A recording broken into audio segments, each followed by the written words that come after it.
Hallo mijn studenten, hoe gaat het? It has been a while, but I am back. At least I'm trying to be back.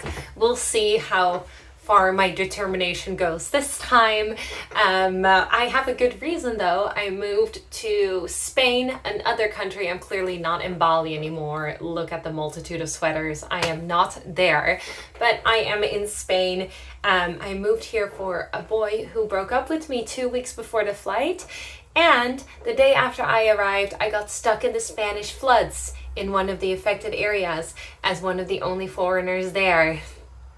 So that was fun. How are you? So I asked on my community page, as always, what you guys were interested in, and everyone seemed to be interested in pronunciation only. I'm trying to do other things with my channel every once in a while, but pronunciation really seems the thing that people are the most curious about, and I think it's just a lack of other content on the internet about how to pronounce Dutch sounds. I don't know, maybe I'm just amazing at explaining it. That could be it as well. But you know what? We're here. Let's do it. One of the comments under the poll specifically asked for the NG sound, and that one is actually really easy to explain. So let's go. So there's two categories of students or problems that seem to arise the most. First of all, the pronunciation seems to be difficult, especially for my students from Russia and Ukraine. They seem to struggle with it the most. And second of all, most students don't seem to understand when to use the NG sound, so the like in English, or when to separate them, so to go right? So let's get into both of them. We're going to start with how to pronounce the sound, and then we're going to continue with the exceptions, because most of the time the NG sound will be pronounced like the English NG sound. So in singing, the Dutch version is zingen. Sounds very similar and also has an NG sound. So let's start with that one. Lots of my Russian and Ukrainian students, they tend to say zinnen instead of zingen. And zinnen with a zinnen means sentences. So it's just a completely different word. Okay, how do we pronounce that NG sound? The trick for most of my Russian and Ukrainian students is to simply add a g. We don't have the g sound in the Netherlands, but it's better to do that than to use a completely different word. So you can try to say zingen for a while, zingen, and then minimize that g sound over time so that you'll say more like zingen, so you don't have that extra g in there. So start with doing that. Very important, obviously, is the placement of your tongue. For zinnen, so with an N, zinnen, your tongue will be here, just behind your teeth. Zinnen.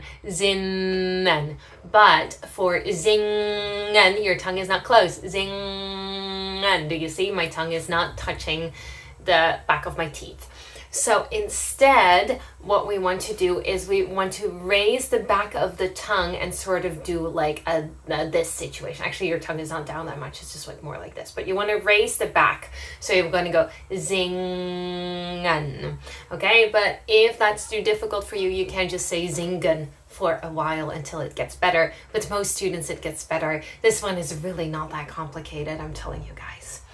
All right, so most of the time we're going to pronounce a ng sound, but we don't do this for a handful of words. For example, ongeveer or ingrediënten.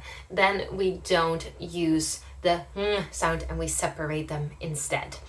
This happens for either words that have been derived from French, like ingrediënten, or for words that have been put together. This is a little bit difficult because on their own, on and geveer don't really make a lot of sense anymore in modern Dutch, but still they are words that have been put together, and that's why so often if the word starts with on or aan or in, then we use the ng, so the separate NG sound. It's a matter of learning, and also I would just say go with the ng most of the time. Use that as your rule of thumb, and then over time learn when to separate the two.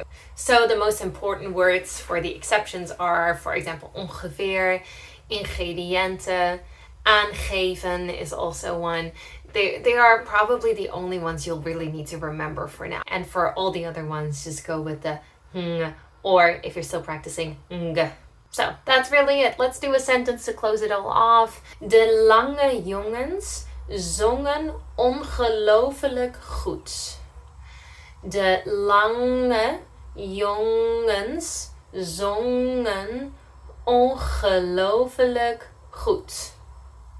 And that's it. I don't have anything else to share. Let me know if there's something I skipped over. Let me know if there's any questions you might have. Just let me know in the comments. And as always, make sure to like and subscribe. Book a class using the link in the description. Or if you're extra kind, you can always donate a coffee to me. That would be nice. And that's it for today. Goed gedaan en tot ziens. Doei doei!